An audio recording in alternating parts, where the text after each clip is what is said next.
When we were coming up with the different topics around which we'd like to debate and have a conversation with, one thing that really stands out in terms of the direction in which we're headed is holistic education. We're going to try and make this extremely interactive. The fact is, a platform is as important as panelists is the audience. So we're all on equal ground and footing. We're going to spend the last 20 minutes discussing, debating, having a bit of a discourse. So please keep making the points that you want to make. So just to sort of introduce the topic to everyone before we start, we wanted to call it Understanding Holistic Education, Working Towards an Intelligent Curriculum, and Breaking Away from Mediocrity and Focusing on the All-Round Aspect. I'll just sort of briefly start the discussion before I open it up to my other panelists who are going to sort of keep coming in. We will have a sort of a Q&A format. For those of you that aren't aware, Shalini, of course, is a force to reckon with. She's the director at Pathways Noida, which for me is one school that's doing landmark work when it comes to holistic education. And I'll speak a little bit more about that as we go through. Geeta is at Bangalore International School. Yesterday was the first time we met. And of course, we've exchanged a few emails which had nothing to do with this topic. But one of the first things she did say was her school is an all-inclusive school, which is a very important aspect of what we will touch. And I'm very happy that Pavak is here from Ahmedabad University, another university that I feel very strongly is coming up and the country needs such places. I currently teach at the Liberal Arts program in Jindal. I'm also the Dean of Admissions there. And so we're going to have a conversation around both the high school perspective and the university perspective. So we need to build a bridge. This is where you will have to play a very important role. So I'm going to start by asking all three panelists, and they're all really worried because they have no idea what I'm going to talk about. So they all feel that they're sitting on a ticking time bomb. They've tried their level best over phone calls, email, running into me, and WhatsApp. And I have tried to tell them that I'm going to handle the situation the best I can. But as most of you will know, I never prepare before I go anywhere. So Shalini, starting with you. And then this is to all three of you. How would you define holistic education? Holistic education is one that gives sufficient space to a variety of different talents and interests and a variety of different learning styles and levels. One where it's not just sort of playing around with, all schools have clubs and extracurricular activities. It's not just playing around with those things, but those things are seen as serious education. And to look at how one does that, what the school systems are, or what the university systems are that enable that, is, I think, what's really important. Thank you, Geeta. Yeah, for us, holistic education is not only about the academic well-being of the student, but it's also about the social, the mental, uh, the personal well-being of this child. So we look at all those aspects of a kid. So when we have kids entering into our school, we don't have a criteria of this much percentage of a kid gets in. We're looking at children who come in with some basic academic requirement skill set, what they require, and after that we say it is about to bring in tap the potential, the best potential of the kid instead of equating that child with another 90%. And that's something which we feel, okay, is work well done for us. So we have had students, I mean, just giving you a short glimpse of what our school is about. We have the IB, we have the A level, and we also, since I said that we are an inclusive school, we have an adapted curriculum, out of which could be a complete pull out. Also, we also, to facilitate, because you have to get these kids into certain universities, even in India or universities abroad. We have something called the NIOS, where we train kids for that curriculum. Then personally, I make sure that, you are trying to make universities in India and abroad. India is not a problem with the NIOS program because they recognize that. But when you're looking at universities in the US, UK, people haven't heard about it. So we try to create that awareness. So based on that, my kids with NIOS or even pull-out programs have got into universities across the world. So I think that, and that again is not academic alone. You have lots. I mean, if you hear case studies of my kids there, I said it's amazing. Even children who've gone to OP Jindal in the past, we have had IB toppers with a 38 and 42, and then I have a kid complete pull out, being taught NIOS and flourishing there, doing so beautifully. So we say, okay, that's what for us is education. Thank you. Thank you, Geeta. Pavak, from the university perspective, of course, how do you look at and evaluate a student? I believe the university education landscape had always developed in silos. The kid who's studying at a university who has chosen a stream or chosen a program is wedded to it. Then you can't take divorce. You just get out of it with a degree, say a BCom or a BTech or whatever that is. And we believe at Ahmedabad University that that's wrong. That is not something that we want to do. We want to break education out of silos. So an engineering student, why can't he learn marketing? Or a student who is a commerce student, why can't he learn biology? So why do we want to put education in silos? Yeah, we are degree granting institution, but we would also want to take students opt for the choices that he likes. Why can't he learn music? Why can't he learn geography? And most universities would be making into silos. I'll just take a minute to give a example. One of a very senior professor at my university sits on the board of BHU, Banaras Hindu University, a very well reputed, very old educational institute. And one thing that came up in the board meeting was how many courses do we run? So they were running around 300 courses, from journalism to engineering to commerce to management to humanities to psychology to n number of about 300 courses they are running right now with over 30-40,000 kids. And the question that the faculty asked that, okay, but if there is a kid who's doing journalism wants to learn biology, we are strong in both, we have all equipments, we have all best faculty members, can he take it? And he says, sorry, no, interdisciplinary studies. So we want to break from that. But that's where we are working hard to do it. Fantastic. Just to sort of set the ball rolling.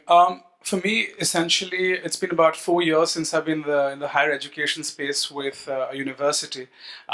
We really want to redefine how to look at a college application. I think we've been obsessed with marks for too long. I keep joking with students that their parents force them to chase radio frequencies in their class 12 grades, where you look at 98.3 and 93.5 and 91.1, which are all FM channels. And we want our children to get those grades in front of us.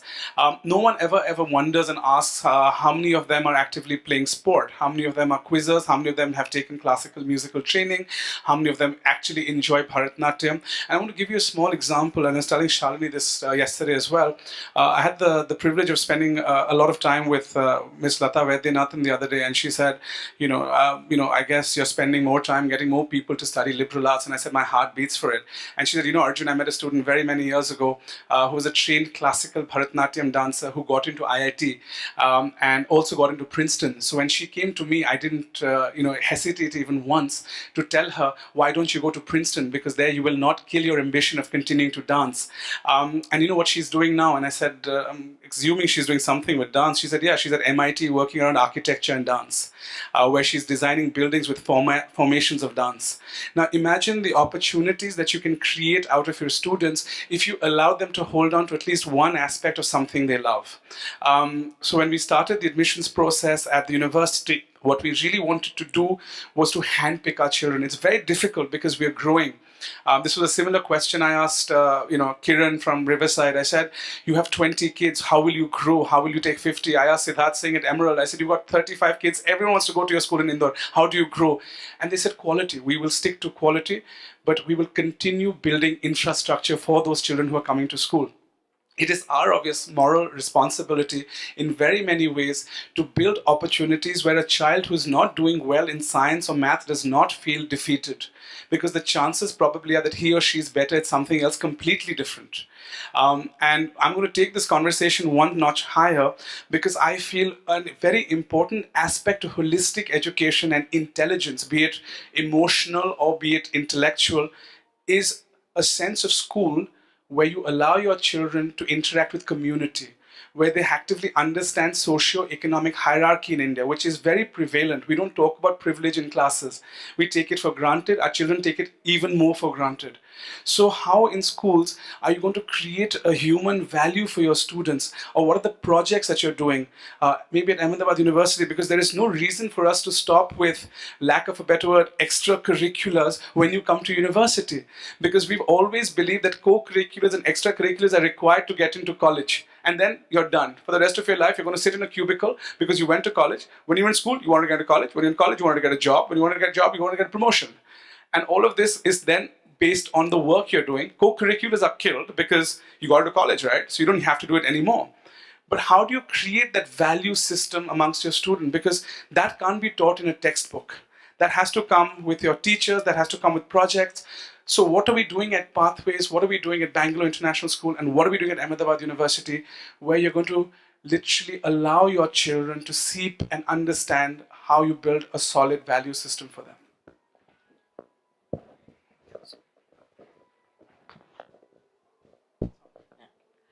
I'm going to stand up. I hate sitting and talking. So, social work community understanding is one of those things that's interesting in the way it's shifted in public perception. It's suddenly become very sexy to do because it goes on to your college apps. There's also a whole career around the non-formal sector. It's become a big employer. So, for all the practical reasons, it works. It's not something that you have to, do as a pioneering school. But what you really have to think of is how to do it in a way that goes beyond, in a way that changes people from inside. Because if it doesn't do that, then you're not doing anything. And that means that as a school, you do three or four things. One is you give it space for different people.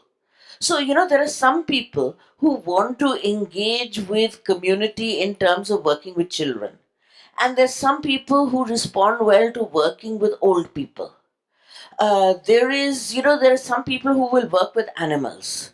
So, just like you do with any other learning area, other subject, you have to open that space up for choice and get people to start thinking about it. And once you do that, of course, what we do is we work with a lot of communities. We have children from village schools around coming in and sharing our facilities. And that helps our children to understand how fortunate they are just with the facilities. When you have playgrounds, when you have access to computers, those sorts of things are things that often children will take for granted unless they see the aspect. One of my favorite moments was when kids from a community school came to play a soccer match against our children, and they won hands down. And our children who, had have coaching and were feeling all, that we'll be nice to these people, suddenly found that the fierce competition of these street kids was something that they really had to learn from. So, that changes them. The whole area of looking at your guardianship of the planet, your responsibility for your guardianship of the planet, environmental areas, that changes you. But the other area that I feel that is really important is for children, it's easy to be nice to people who are far away. They come to your school once a week or you do something once a week. But what about the people who clean your school or your home or your bus drivers or people like that? What are you doing? How are you engaging with them? So we make sure that we have a regular engagement between our students and the people who work with them, for them to teach English to somebody who's a bus driver. And then we have at an assembly one of those people who talked to the whole school about what they had learned about women's rights and women's empowerment in English. And that is a real wow moment for the children, where you can see that you're making a difference. And that making a difference right next to home is what's really important. Fantastic, Shani. I'm just going to add on to that, Geeta, before I bring you in.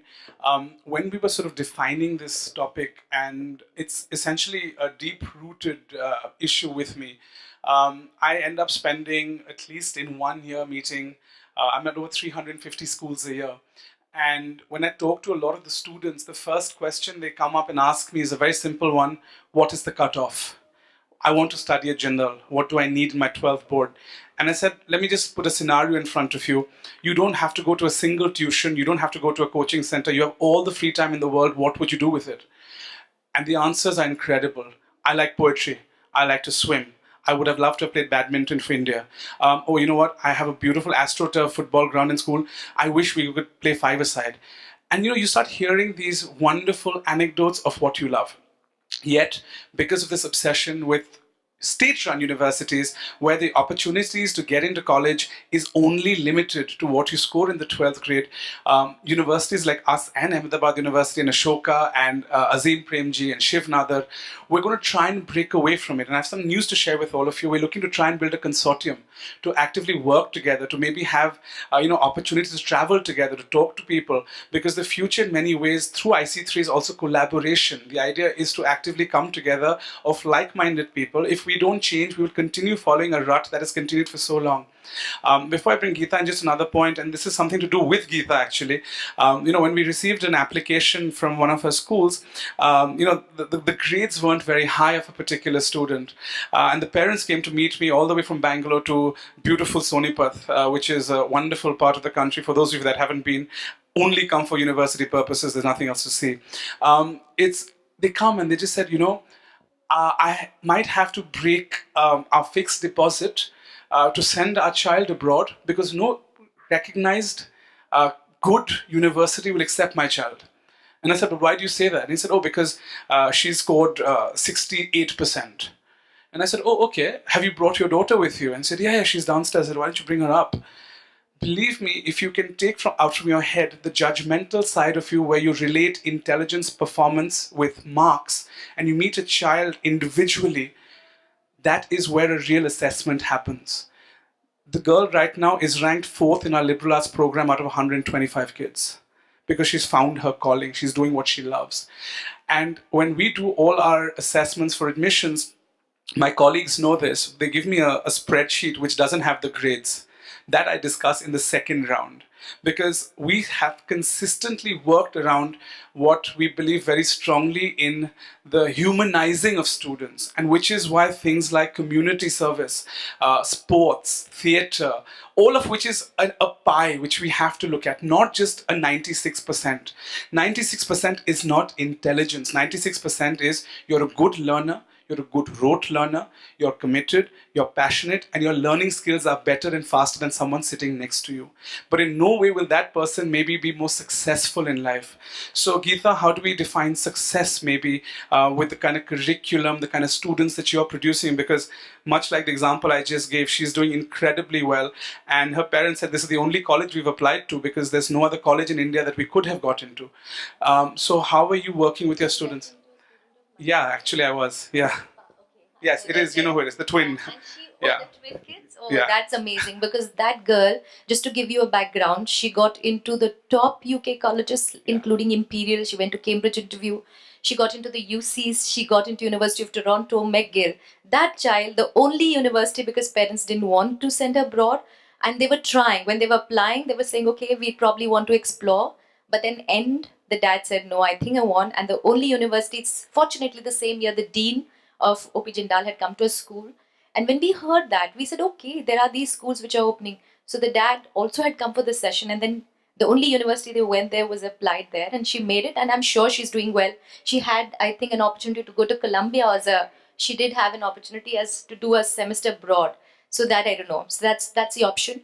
So considering how our kids have been shaped is we divide this holistic thing into two aspects. One is in the academic, which is more structured. So we adopt programs like Global Perspective, which is part of grade 9, 10, goes on to grade 11, which is mandatory for our kids. What in that program the kids are, it's not a content driven subject at all. It's a subject which is mostly skill having understanding of how the world works politically, socially, culturally, environmentally, ethically. So these are traits what I think this generation of kids needs to imbibe. As a part of that, they do lots of projects. So some of the projects we were even featured on Cambridge website for our kids having done this. They collected money as a part of their project, created this rainwater harvesting system so that water was available for villages outside. So we are in the outskirts of Bangalore and water was not available, and especially during summer. So the rainwater harvesting, so it was such a beautiful scene to see, village ladies coming in with small pots to pick water. I think that was such a fulfilling thing. And this was projects done by our kids. Again, kids having worked with transgenders on the road, even worked with the Belandur Lake, the project which is happening. Oh my God, that foam. So there is so much of awareness. So children try to see, okay, what's the local problem here? What if there are parallels of these problems outside, or is it a very India-centric problem? And then they try to see, okay, what are the global implications on that? They try to see what are the possible solutions which other countries have come up with. And then individually, we say, okay, as a group, you have worked out with these solutions. What is a solution which you believe in?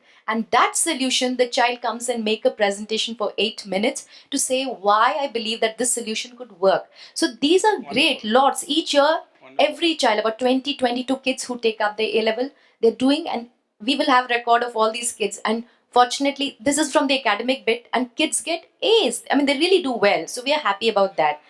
Coming to the other aspect, which is mandatory for all our children in our school, starting from kindergarten till grade 12, we have something, of course, CAS is a very IB thing, but we as a school have made it mandatory from kindergarten till 12. So every Tuesday from 2:30 to 3:30, children are engaged in this program, and they take up, especially in the high school, little kids, they probably would be working with a small garden in their, their area. But when higher grades come up, they actually launch their own clubs. They fight. So it could be somebody who's very passionate about animals. So they have a club called Pause to Believe. Then there's Adopt a Doppelganger. There's so many clubs. And which runs it end of every month. They give us a report. End of the year, they give us a presentation, what was the achievement. I think those things, they're actually living the world and trying to find out and realize. I said, oh, that's such an amazing thing, which we never did it during school time. So I think these are great opportunities very, we see with kids. Important and very good initiatives. I mean, every time I go to Belandur, I'm really wondering where the foam's coming from. Just another quick point that I had to make before bringing Pavak in. I had a very confused college application process myself. When I was in La Marthe near Calcutta, it turned out to be Miss Neil O'Brien at the time was part of the member of the governing body, and his tradition was to write a letter of recommendation for the college captain. Mr. O'Brien's letter was so nice at the time that it could get me married to any woman in the country that I wanted back then, but didn't get me into any college. And I was very thankful to him and Bishop Raju when I was sort of at Delhi University. And I started understanding that all that I had done in my formative years, be it swimming, boxing, rugby, everything that really mattered to me didn't matter when I was applying to college. And then everyone would ask you, regardless of who you met, if you were standing in a line, if you were standing next to a parent, if you were standing next to a professor, what's your class 12 score? And it was confusing, so I spent 3 weeks in Delhi University in the North Campus, 2 weeks in South Campus, then I went to Amity, and then I finally went to St Andrews, which is in Scotland, where I finally found myself. And I realized that the real value of me fitting into St Andrews was I could play cricket, I could debate, I was part of the choir, which was a terrible decision, and I did a few other things along the way, but I fit in. I could sit in poetry, I could sit in economics, because being a middle-class Indian boy, to try and explain why I'm going to study poetry in a faraway land was very difficult, so I studied economics and management. But we're now going to sort of come to an India in 2020 where we will have at least 10 reputed colleges, non-for-profit, built for the right reasons, and having people within education run it. You see, the biggest challenge that India is facing is the number of people who have nothing to do with education, who are in education. A number of schools that are owned by real estate setups. It's happening. So we need right people who are not yes men, who are in these schools to say this is wrong, let's do something which is worth our time. So I'm going to bring Pavak in, and I've visited Ahmedabad University. Mr. Dr. Pankaj Chandra is a revolution. I mean, I compare him to Professor Rajkumar at Jindal, or Vineet, or Ashish at Ashoka, or Shiv Nadar, because these are the people we need. Pavak, if I had 71%, but I played cricket for Bengal, and I swam, and I played rugby, but I didn't have a 90%, but I could charm you in an interview. Would I get an opportunity to study in your classroom? So You're we going to have say yes, I hope. Yeah, go on. no. I'll not say yes unless I interview. I want to see how you charm. I've got some So, toffees in front of you to start this. No, so what we are looking at, we have done away with the percentage or marks based admission. So we are doing a complete holistic review of a child as his personality. We want to know a child before we admit him, because what we are looking at is a serious, very curious kid who come to our school, will have all his intention to study. We don't want anything else. So when I was discussing with Professor Chandra as to what do you want in terms of a child, his only one word was a very curious kid, and we designed our admission system in a way that we do not look at percentage, we look at his consistency of performance in class 10th, 11th and 12th. Irrespective what his percentages are, more important is how consistent a player you are. You have been playing well, that's good, so have a consistency in that. Then we make a student write an essay. And essay could be anything, a project that he did in the school, to something that he thinks what should be right, about his opinion about something and stuff like that. So he'll write an essay. He'll meet our faculty members. So we have told our faculty members that you will have to interview each and every kid that we want to admit to our university, and we have interviewed over 2000 plus kids and admitted hardly 600. And after that, what we look at is most important is what else he has done in his life. Was he a player? Did Visharad in music? Did he all the music curriculum, extracurriculum? Is he a good painter? Elementary examinations, intermediate examinations, what he has done. And in personal interviews, I think we call it an interview, but it's more of an interaction where we would want to find out how good a kid is. So we don't want someone who will watch a Republic yesterday and talk what Arnab Goswami has to speak. We want opinion builders. So a fantastic girl that came to an interview, I was just sitting there moving around to those interview session, and one of the interviewers asked that girl was following Islam as her faith, and we asked her, what is your opinion about triple talaq? And believe me, the girl spoke for 20 minutes about what Islam says about triple talaq and what is the court talking and what is the entire media talking, but that's not the way it should be like. So these are the kind of people who have an independent opinion is what we always look at, in terms of that. Safe to assume if you were ever being interviewed by Arnab Goswami, you'll get hired because you will have no time to respond. So that's always a wonderful opportunity. And I stay far away from anything to do with talaq and divorce when I'm talking to my girlfriends. They always have great opinions about it. It's interesting that you brought about the points that you did, primarily because I think we're breaking away from the mundane. We're breaking away from mediocrity. It will take time. But I think we're finally embracing a child for what he or she is. It's going to be a big fight because the next question that I have for my panelists is of perception. And it's a two-pronged question. From the school perspective, to both Shalini and Geetha, how do parents perceive private universities and private education? Because for the longest time, we've not been blessed with very many good private universities. Of course, the tide is changing, but how is that perception coming along? You've been associated with higher education for years.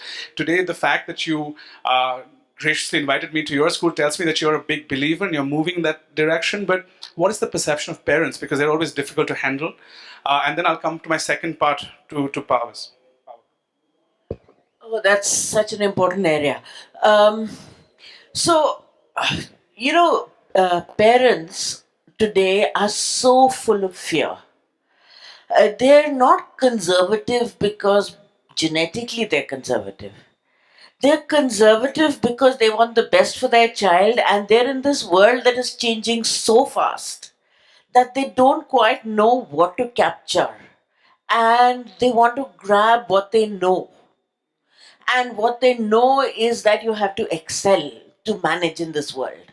And how you know you're excelling is the marks.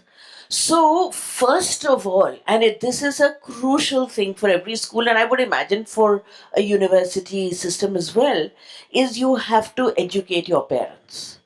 And we start this whole process all the way through.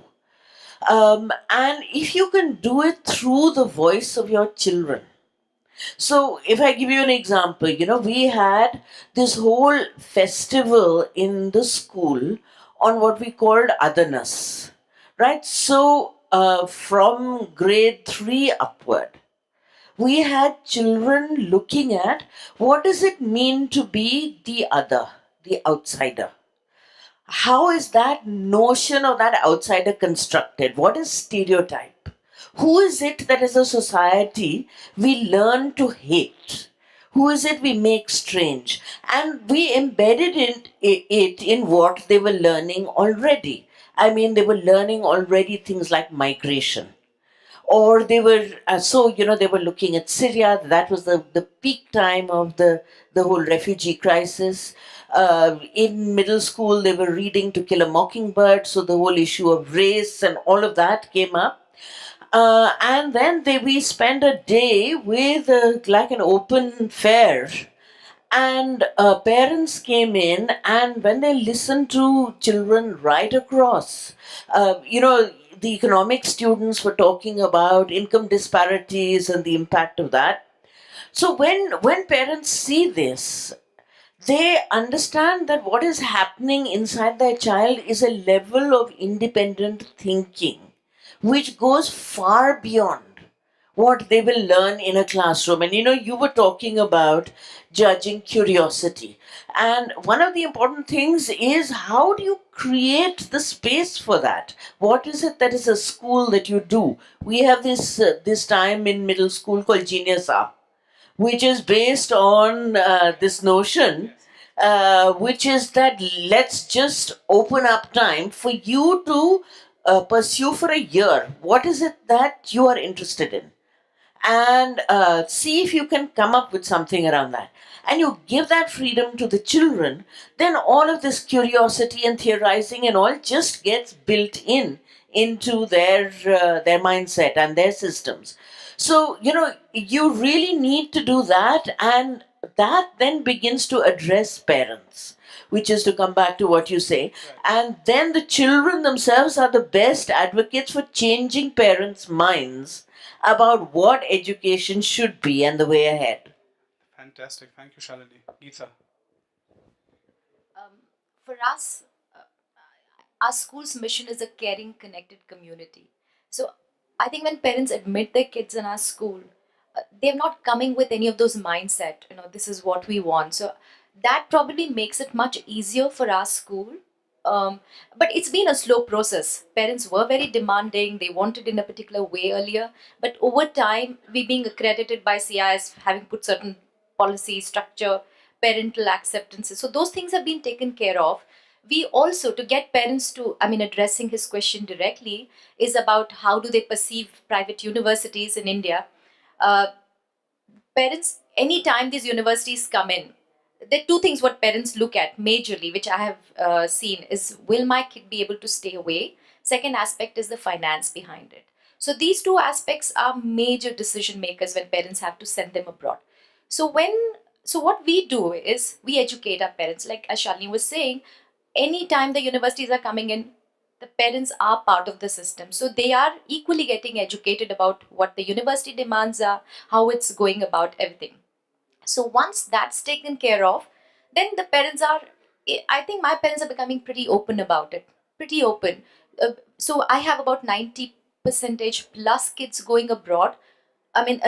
Who go international, it's just about 10% who's staying. But just the good news is, which probably was even higher earlier, has come down, and I'm seeing the percentage of students staying back in India going higher if we have education, which probably is going to be in a country which is safe here, and at the same time you're saying you are getting a world-class education. So that's where the trend seems to be. Fantastic. I also, sort of just to add on to what you're saying, we're trying to work closely with College Board as well, and we're hoping that at a certain point in time, We make the SATs more accessible across students, because this year, just to give you another example, there's a student with 1590 on her SAT who's come to our liberal arts program, and I was spending time with her and I said, "Are you sure you want to do this?" And she said, "No, this is exactly what I want to do." And I think the more accessible that we try and make Indian education from the vis-a-vis, from the point of view of students who are applying abroad, as well as more scholarships. You see what happens, and this is a bit of a problem. A lot of universities in India give out scholarships like discounts. It's like, oh, if you come here, you'll get 25%, you get 30%. It's not like you're selling a house on EMI. It takes a lot to get a scholarship. But we have tried consistently to try and give more scholarships. That's about 68% at Jindal right now is on scholarship. So we are trying to attract those students from those international schools, from your schools, who are looking at going abroad as their primary option. But to say that the education you'll get here at any of the top private universities, 1/4 or even lesser. I think that's something that we're consistently working on. I'm coming to a teaching aspect to you, to Pavak. I have a bit of a dilemma. I try and teach a class of students history and cultural anthropology, but I do it through biryani. And I try and explain the way India functions as a country through food. So a lot of my classes involve sitting in Ghalib's Haveli, reading about Delhi and Ghalib, but having galati kebab side by side.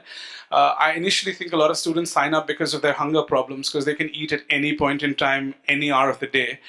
So my class sometimes starts at midnight and goes on till 5 in the morning, and they've pretty much finished whatever there is to eat for an entire community.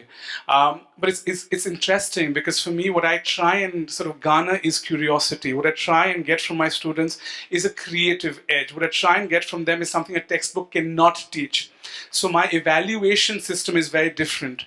It could be an Instagram post, which you're only allowed 200 words, one photograph, and break away from stereotype of one bearded man turning a tandoor. Break away from that. There are enough babas and there are enough photos of one man who's standing in front grilling a piece of seekh kebab. What else can you see? What is your perception of the city? We live in a bubble. Break away. Different kind of evaluation systems. And the point that I'm coming to, especially for Pavak, is at a certain level in India, we're now noticing a rise of IB schools. We're noticing a rise of international schools. And the level of education is different. We're a country built of CBSE programs, whereas we have a limited number of ICSE. It's not growing as much, but there is a fair presence. I went to an ICSE school and couldn't have been happier. But there is now a consistent rise of IB programs. The more I hear about it, I get phone calls saying, we're launching our IB program, will you come and cut a ribbon? And I said, one more? But do we have those kind of IB teachers? Do we have the support system to support these IB schools? But when the IB students come to class, there's a remarkable difference, because there is a sense, sadly, of rote learning versus experiential learning, which holistic educations, regardless of what curriculum you follow in your schools, will narrow the gap. So when you are admitting students to your prestigious college, you will find that the big challenge for you would be, how do you distinguish between someone who's coming from an IB curriculum and someone who's coming from a state CBSE, ICSE curriculum? I think I don't have to distinguish, they distinguish themselves. Okay. They're the kids. I have always observed they're kids with a phenomenal open-mindedness they come with. So, we, in our first year, in a monsoon semester, they'll have about 3 core courses depending upon the program that they've taken, whether they've taken BTech or BCom or BB or whatever that is. And about 3 other courses that they will take out of about 180 electives that we offer. And they are all electives. They could be fine arts, music, all that stuff. And you will find that the kids who come from, this is my observation, I have some statistical data as well on this. So the kids who come from Gujarat board, CBSE board, ICSE, they will somewhere see, if I am doing BCom, then I have to do accountancy, then I have to do taxation, then I have to do law. A kid who's coming from IB, he will say, hey, let me take music. Yeah. And let me also try and take Gujarati literature. Why not? Yeah. What happens at the most, probably I may find it to be a little difficult, may not be able to do it, but I want to know something new about it. That phenomenal open-mindedness with the IB kids come from is a major issue, is a major plus point for the IB schools. Second, they want their space. They want the sky to fly. You can't, restrict them. So when about a few years back, when we had a lot of not so many electives being offered, and they will come to us and say, "Sir, I am an IB student. I never studied accounting. I'm basically an accountancy guy, so I teach accountancy." He said, I've never studied accountancy, and why are you forcing me to do it? Please get me out of it. Tell me, how do I get rid of your subject, and I want to do something else. So, they want to come out. I think they're free birds. They want to have whole sky with them. So that is one thing that makes me really, really happy about the IB kids. I'll also reflect on the parents' Sure, just please, a minute please. back. Yeah, the parents' perception about private universities. Private university space was for first 5 to 7 years. So India started giving private university, made education open somewhere around 2001, 2005. And some of the private universities, as you said, the coming out of the real estate setup or coming out of other motives, they flourished. So our reputation was really bad. But Yes. over last 5 to 7 years, the new cult of private universities who are there for the cause of education, who are there, they are really doing phenomenally well. OPJ or V or Ashoka for that matter. And recently, I'll just end with a small anecdote. I was admitting my student for BTech program, and there was like we called about 250 shortlisted kids and their parents to first come and know our program before they take a choice of whether they want to take Ahmedabad University or not. And I was talking, and then some mandatory requirements came up that this date, by that you have to pay the fees, and this is your cancellation dates, and this and that. A parent went out. I didn't notice that. In the evening, it was raining heavily in Ahmedabad, and they came to my office, and the mother was crying like anything. And I said, "What happened? Why are you please crying in my office? Don't do that. Tell me, how can I help you?" And said, "My son got an admission, but because we looked at your cancellation policy, we find it too stringent and your fees are very high, so we couldn't take admission here." I went back home, and then my brother told me that Ahmedabad University is where you should have gone at. Forget about the fees, I would have taken care of it. Basically, that lady was making khakras at home and supplying khakras. Gujarati, that's a very traditional snack. So in the surrounding, coming from a very, very, very mediocre family. And I said, "Why didn't you come to me? Now that you have come to me, if I have one cancellation," because we work really very tight on tight in terms of numbers. "I have one cancellation, I'll give you an admission, and you don't have to pay the fees." So our university has empowered. So I head the admissions and financial aid, and I don't have to ask anyone whether I want to give someone a scholarship or not. If he is a right student, money is not at all an issue that we are looking at. So the number of students, as you were saying, at JG, who are Scholarship, who are on 68%, scholarship, yeah. I think that phenomena is coming up. So I believe if a student is going to take admission, I think first thing he should ask is what are the scholarship programs? Because if he is a real learner, then I think the new age private universities are not there for money, not there for a business. We would be very happy. We want right, curious students than someone who can pay money and have education at us. I think that really summarizes a lot of what we're trying to do. So I'm trying to create curriculum for a class called The Art of Curiosity, which is something that I've been working on for the last 6 months. And I'm planning to teach at Woodstock in the month of November. It's just to try and get young people to start breaking away from the ordinary and asking more questions out of curiosity. The art of asking questions is also related to don't ask because the period is going to go on for longer. You're stupid, you're asking a question. There is nothing called a stupid question.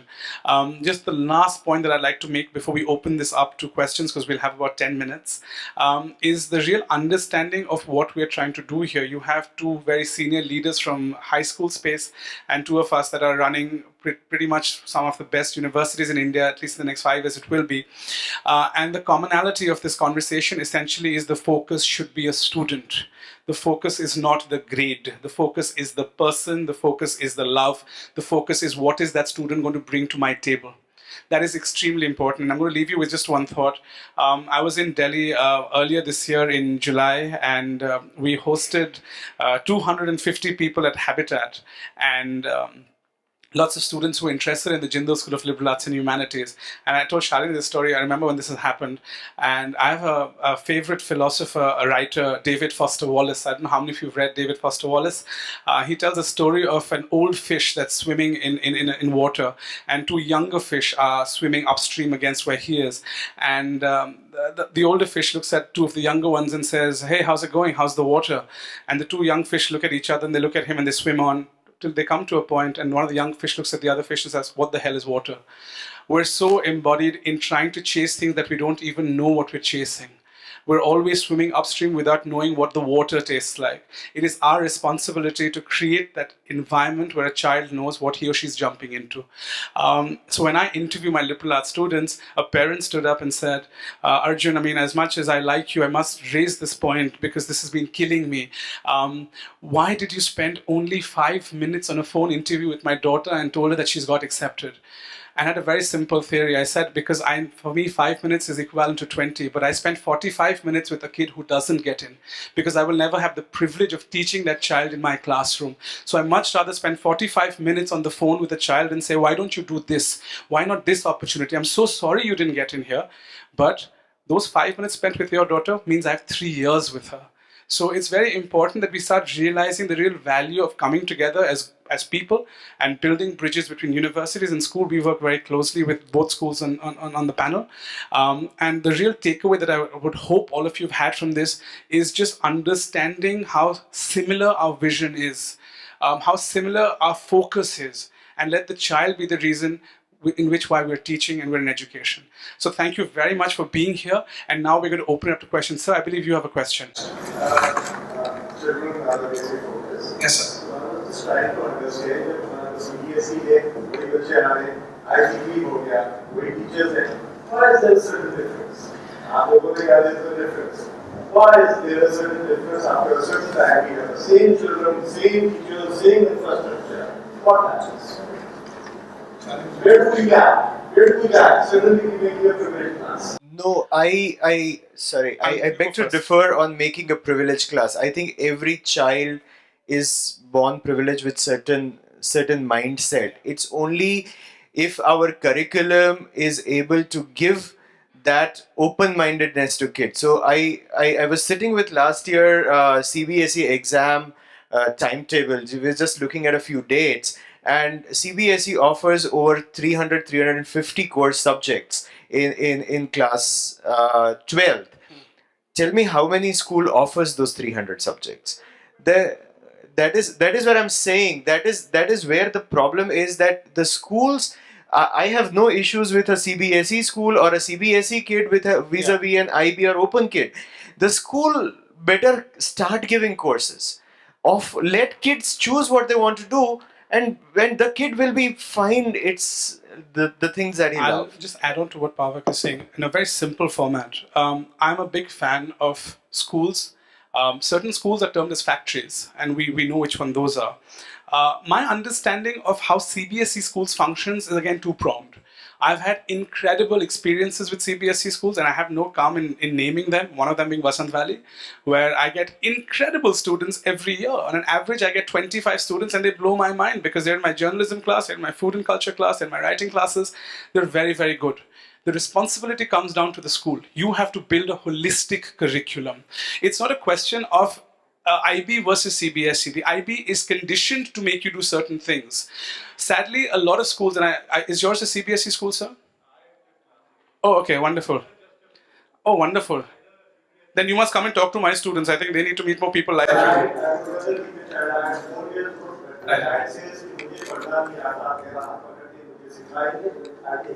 Wonderful. I might send my nephew to you because he doesn't go to school at all.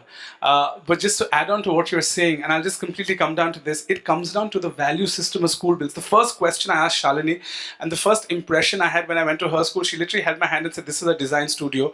There were little kids walking around with sharp objects, but they were all ready and trying to show these things. They were wearing gloves and glasses and everything. They were doing these things. I said, "My God, you're 12 and you've done more than I've done at 32." But you see, it comes down to the value system the school is building. You could even be, I went to a Kendra Vidyalaya school to speak in Nagaland, but I've taken 4 kids on scholarship from there because they were brilliant. Because the principal of that school makes it a point that every day they understand over and beyond everything else, current affairs, politics, where does the Northeast feature in India's map? What is happening? Who plays football? Who does music? It's a CBSE school, it's a Kendra Vidyalaya. So for me, what's extremely important is it's not necessarily a board versus a board. It's a school versus a school. How far do you go? If it's 3 o'clock, do you go home?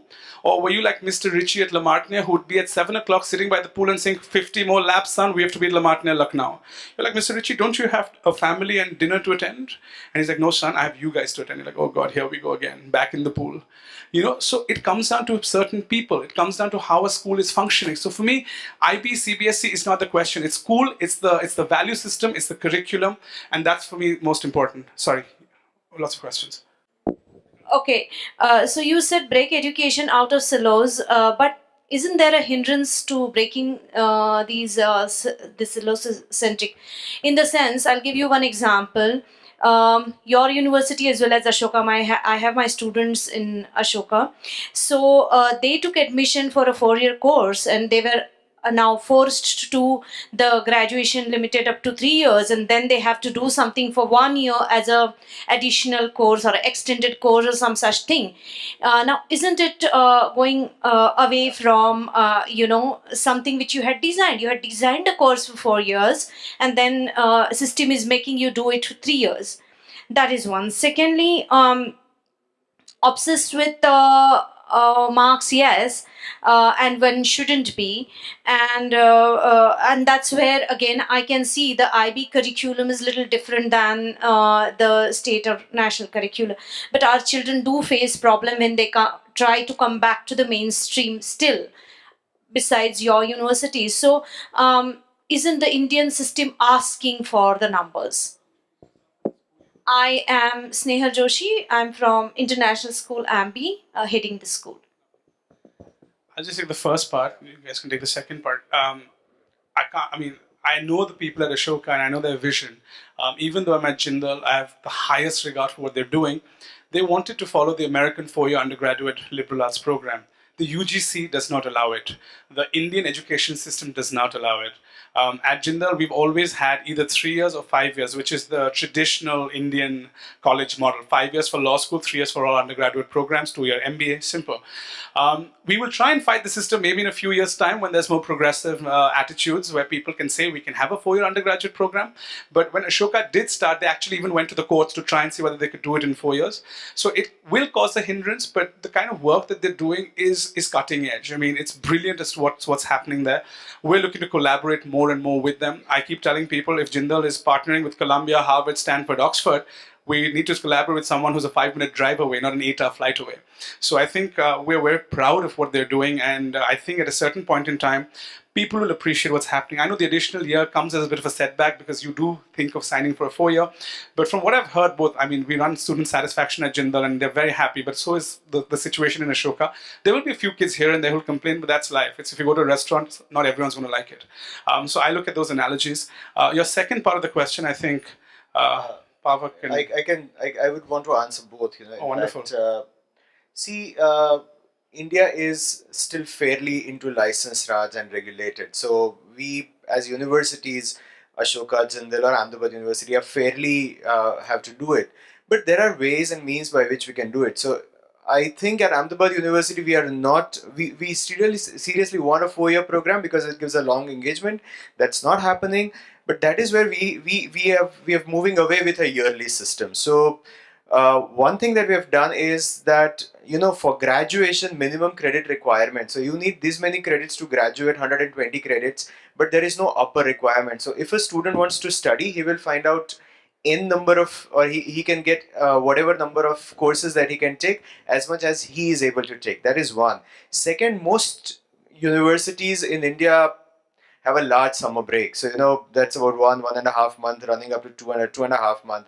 What we have done is we have introduced a summer semester, which is so whereby if a student is not able to take number of courses in the winter and the monsoon semester, if he wants to study, no point of going back home on a holiday, or staying back home and enjoy the life. If you want to study, we are enablers as a universities, and come and study. The courses are being run, the faculty members are there. How do we manage faculty is a different issue. That's doable.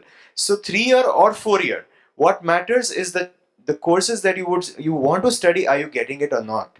And that is where we are focusing at, and we are finding time to do it. I think 365 days is more than enough to do it. What was the second part of the question? Said that we are obsessed with science. That was one question. I think on this I just wanted to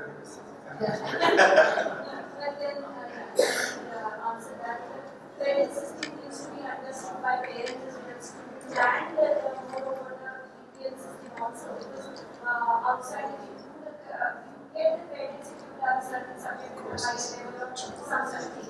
I'm not sure whether that is applicable to you. Yes, it does. So it depends on the, yeah. It depends on the university where you're applying and what the course that you're applying. But there are certainly credit waivers. So those many number of courses you will take lesser there. So if you've done an undergrad here, which is a fairly rigorous, fairly good undergrad, then some of the courses at the postgrad can be waived off, and therefore you can finish an MBA, or for that matter an MA, instead of 2 years, you can finish it in 1 year, 1.5 year, 18 months, and something like that. We're just going to take 2 more questions because we're swimming way into the deep end of the ocean. Okay, 3. So good morning, I'm Shilpi from Centrepoint Group of Schools, and I represent the city of Nagpur. So my first request, of course, is to the private universities. There's awareness that's growing over there, but we don't know enough. Okay. We don't know the courses that you offer, and yes, we can go online and check all these things, sure. But personal one-to-one sure. Contact. So, sure. You were talking about a consortium or things yes. like that. Look into it. Second, I must share with you, I am in inverted commas a CBSE school. Wonderful. And we are looking at CIE, we're just starting, so 2018, wonderful. 2019, and I'm looking for help and support for sure. that too. I must share with you an anecdote. Please. CBSE offers 300, yes. Subjects.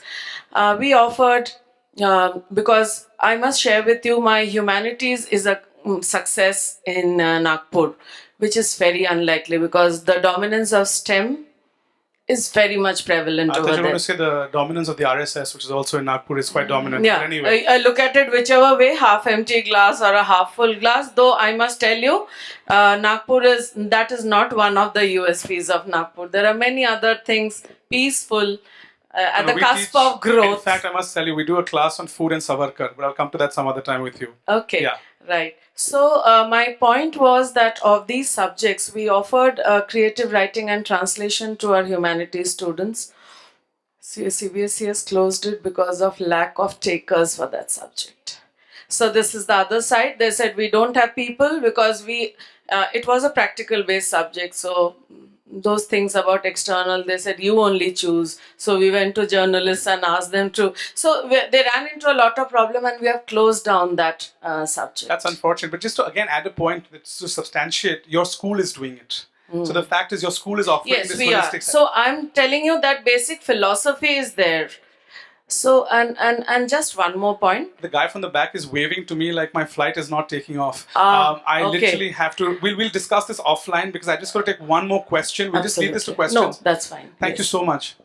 He said, I recruit a lot of people for our university, and you will see a lot of no disrespect, white people who don't have jobs in America or UK coming down to my university and staring at you from my brochure. Every white person in this room is going to delete me on Facebook, but let's go on. No disrespect. My question is that we know that Finland is the best country in the world for high school and school education. And I have a lot of educators over here, and I would like to know, right? We talk a lot of things about university education, but how do we bring respect to the teaching profession in our country? Especially the school, and we are a good group of educators over here, and then I think this is a good conference and we want to take this forward, and I think universities should also take up programs. I'm not saying you should do, but educators, and I was very impressed when you said that point about your teacher who was very, I forgot the name, sorry, but at 7 p.m. in the evening, we have a lot of educators in the country like this. And I want to know if there are some schools or colleges or some partnerships available where we can bring this passion of teaching. Okay. That's a whole conference in itself. It's a really important question. But I want to just pick up on one point that you made, and just because I think it's useful to share, which is that you said that schools, regardless whether it's CBSE or CIE or IB schools, don't know enough about universities and private universities, and that's absolutely correct. And so, just to share with you that this last year, we piloted with Priyamvada Taneja and Pathways Noida, we put together a program for school counselors to visit to visit universities. So, like the American study tour for counselors, we felt that this is something we really need for Indian universities, the new Indian universities. So there were about 15 schools across North India that sent counselors. We put together a tour.